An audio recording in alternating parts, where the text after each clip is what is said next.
In today's video, we're talking about the Vallejo. This is a new premium tier 9 American light cruiser, and it looks a lot like a Worcester, doesn't it? Well, it shares quite a bit in common, although I do think it is significantly worse. It is a tier 9 though, so we have to keep that in mind when comparing it to a Worcester, which is at tier 10, and certainly one of the better tier 10 light cruisers, at least in my opinion.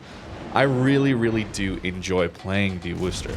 The Vallejo is a ship that trades off all utility to gain a spotter plane, basically. Yeah, so no radar, no hydro. Notice how we have defensive fire and a spotter plane. This is a very cool spotter plane, though.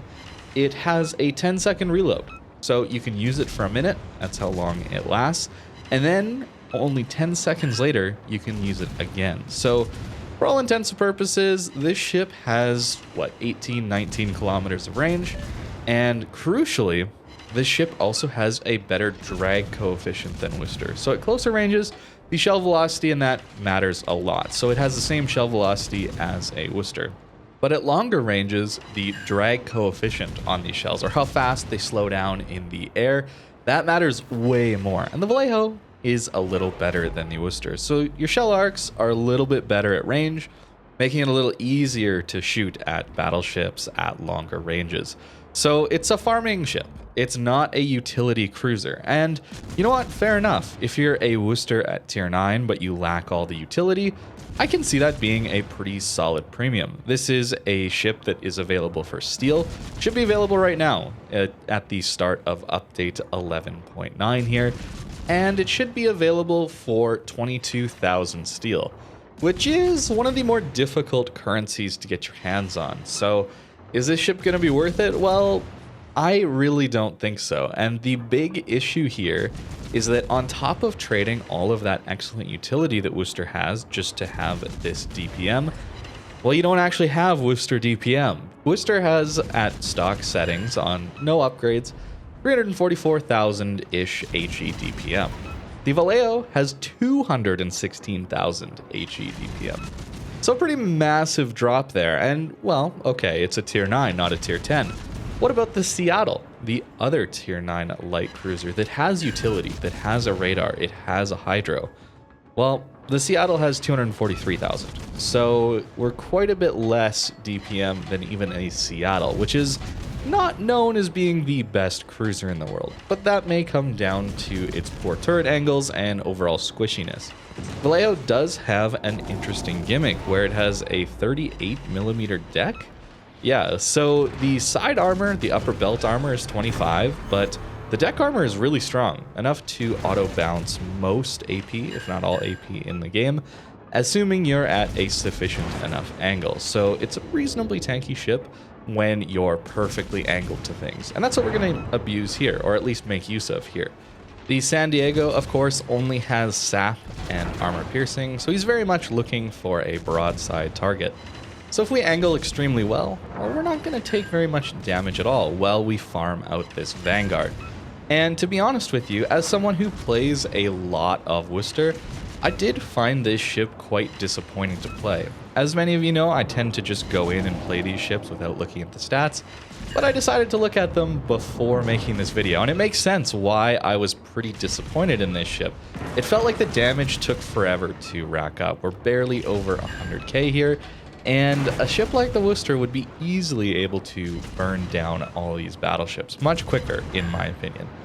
We do get quite lucky on this Vanguard. As you can see, we got 2 permanent fires already, and I think there's actually another one coming up as well. So fires are definitely a good way to get damage, but along with the lack of DPM, of course, well, we're lacking on fires as well compared to a Worcester. So the DPM nerf comes in 2 ways. It comes in a longer reload, and it comes in 1 less turret. As you can see at the back of the ship, we don't have 3 turrets back there. We only have 2. So for me personally, I would have loved to seen maybe they keep the Worcester reload, but give it 1 less turret. So there you go, maybe a DPM nerf, but not quite so dramatic. Or keep all the turrets and maybe this longer reload. It is a tier 9 though, so I have to keep that in mind that this is not supposed to be balanced around tier 10s, it's balanced around tier 9s, but as it stands for 22,000 steel, This ship is not something that I would want to get. I oftentimes want to play cruisers so that I can impact the game. I want to play a Worcester for its radar, for its insane DPM to kill the things that I'm radaring, right? That's a good way to win games and support your team. This ship plays a lot like the damage dealers, just the pure damage farmers. And while those are good ships and can be fun to play, I think this is just an overall worse experience than a lot of the other damage dealers at the same tiers. These are often ships like the Rune or St. Louis on the French line, things that have higher caliber guns allowing them to pen 32 millimeters, and also potentially have better armor than the Vallejo. I know I just said that this thing has a really strong deck armor, but you gotta remember, the deck armor doesn't work when we're angled in such a way where we get all our turrets off. In this game, I wanted to show this quick little intro clip to just show how much we were losing this side of the map, and we're forced to run away. And this is a scenario where it's very tough to be playing a light cruiser. Feel much more confident in a ship like the Rune, where we're kiting away. That's kind of what we want to be doing. In a Vallejo, yeah, we can get the range, we can get the guns on target, but we're a pretty squishy ship still, and dealing with crossfires like this in open water is quite difficult. I've found that as a light cruiser, this spotter plane doesn't really help you to function like an open water Rune type ship. It really wants to just extend the range that you can spam over islands. That seems to be how this ship wants to be played. And in a game like this, where an entire side of our flank collapses, well, actually both sides. This game we just got completely overwhelmed. Teams were not too kind to me while I was playing this ship, which I'll show you at the end just how how poorly it went. But it's a ship that really doesn't want to be playing open water, and I think that makes sense for a light cruiser, especially an American one.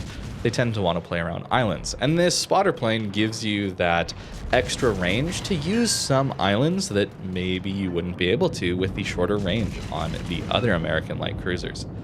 But as far as an open water cruiser, it's not very comfortable at all. I was trying really hard here not to die and still deal damage, and you can see we're 10 minutes into this match and I don't even have 50k damage while kiting away from the enemy team's push, right? So that's a scenario where as a damage farmer, an open water damage farmer, you're just laughing. You're feeling so good because you're farming ships that are pushing into you. That's really the ultimate goal of a lot of those Hindenburg, Rune type ships, Henry, St. Louis, right? They're very, very good at that. And this ship, it's not very good at that at all.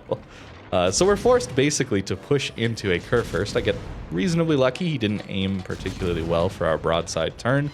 And we have to basically take this guy out while setting broadside onto the enemy ships in the south. It's very, very hard to play this ship like this. I'm sure that there will be opportunities for this ship to get into a good position and farm extremely well. And honestly, the damage numbers I was putting up were pretty decent. But the problem is, they were hollow damage numbers. I wasn't winning any games. Literally, I didn't win a single game with this ship. And I think a lot of that comes down to the lack of utility. And if your only focus is on damage farming, well, you're not going to be focused on cap control. And, well, in a lot of these games, as you can see, we just didn't have DDs to particularly support a lot of the time. I did still try and go near caps to support DDs, but it just didn't work out. I didn't have that radar to utilize and help them. I didn't have a hydro to push out with confidently and deal with submarines, deal with destroyers, that kind of thing. It was tough. It was very tough playing this ship. And for 22,000 steel, I do think that there are better options available. To be fair, it is the cheapest steel ship available, so if you know you're not getting any more steel and you just want to get a ship, I guess. But I would definitely recommend saving up for ships like the Bourgogne. The Austin's super interesting, a much better ship too, and much more interesting to play than this one. Although it's still very difficult, so I don't know if I'd recommend Austin. The number one recommendation though is Bourgogne. That ship is so fun to play, it's very unique, and well, it does a lot of damage. It's really, really, really strong. Of course, there's always Stalingrad. Ragnar is a great ship as well. Even Mecklenburg I'm coming around to. It's pretty good. But these ships all cost around 30,000 steel, not 22. So it's a little debatable, but I would definitely recommend just saving your steel. This is a ship that I don't think very many people should get, and I don't think a lot of people are going to really enjoy it. The damage farmers, the open water cruiser players aren't going to enjoy how squishy this thing is and how kind of lackluster the DPM is. It's really a ship that really struggles to do damage quickly. I think that it needs a lot of time to deal damage, and you're going to see that here as this Conqueror is pushing it. Yes, it's a Conqueror, but let's just keep an eye out on our damage numbers, right? We're at 107,000 damage here. We're finally getting into a position that I would say this ship should excel at, right? Hiding behind an island, using our reasonable arcs to shoot over it, that kind of thing. And yeah, this Conqueror won't die. It's going to take a long time of us shooting at it.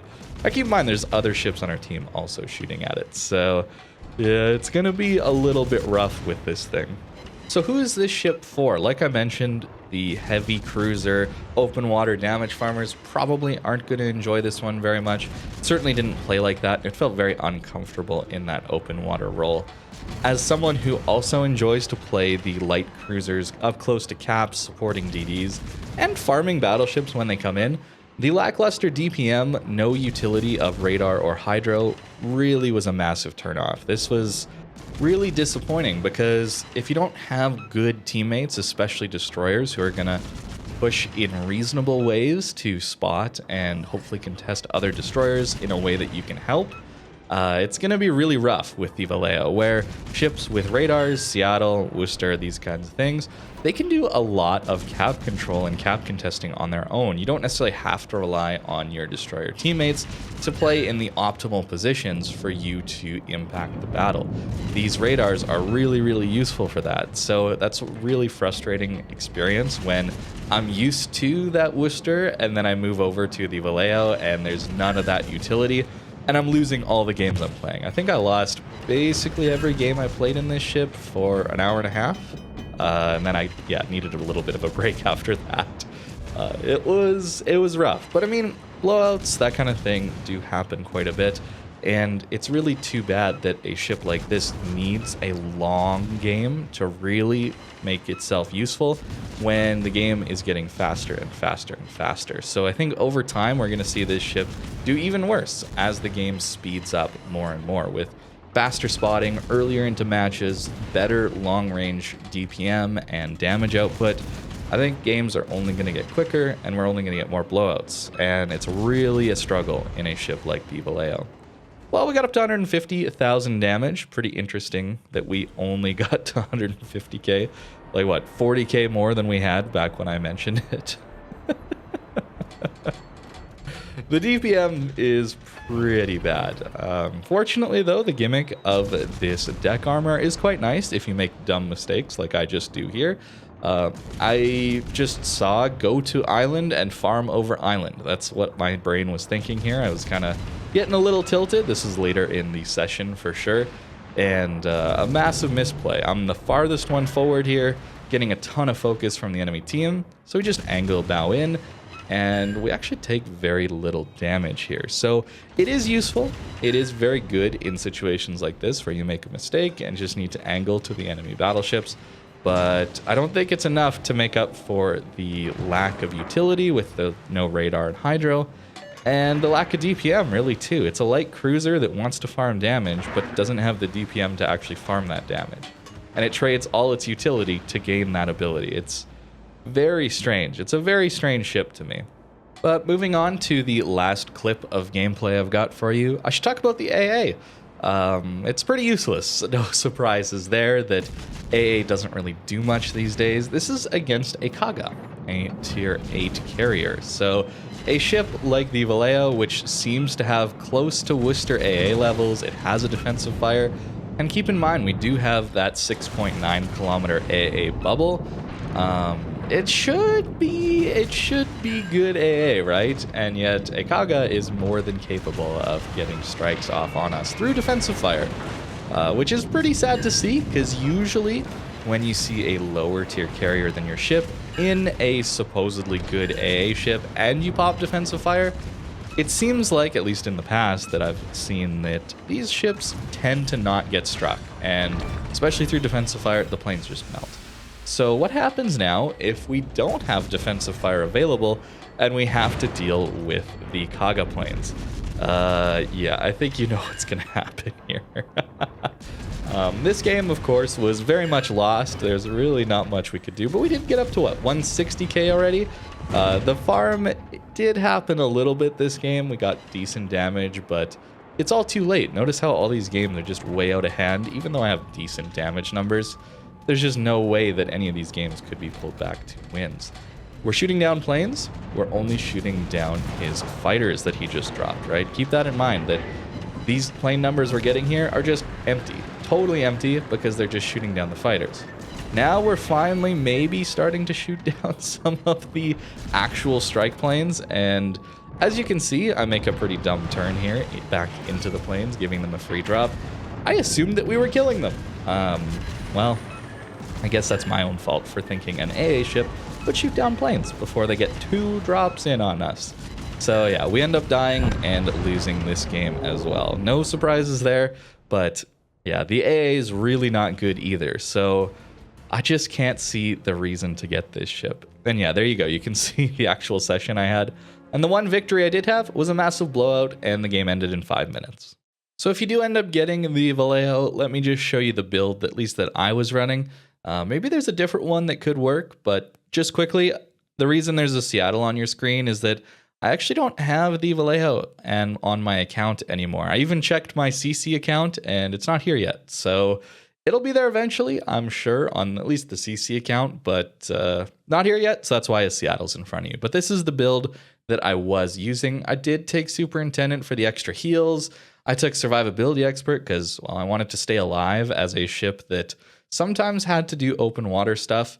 And Concealment was really nice at, 9.3, I believe. It was really comfortable, but as soon as I wanted to open up with my guns, that's when it didn't get as comfortable.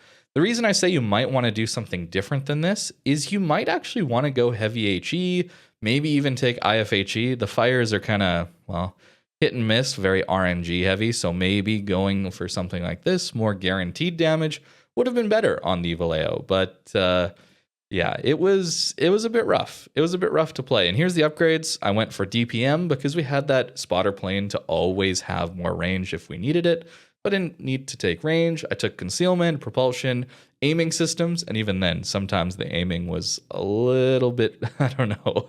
Dispersion wasn't too kind all the time in this video, right? Engine room protection and main armaments mod 1. So that's the Vallejo. I don't recommend it, but let me know what you think in the comments down below. Thank you very much for watching, and I hope you have a great rest of your day.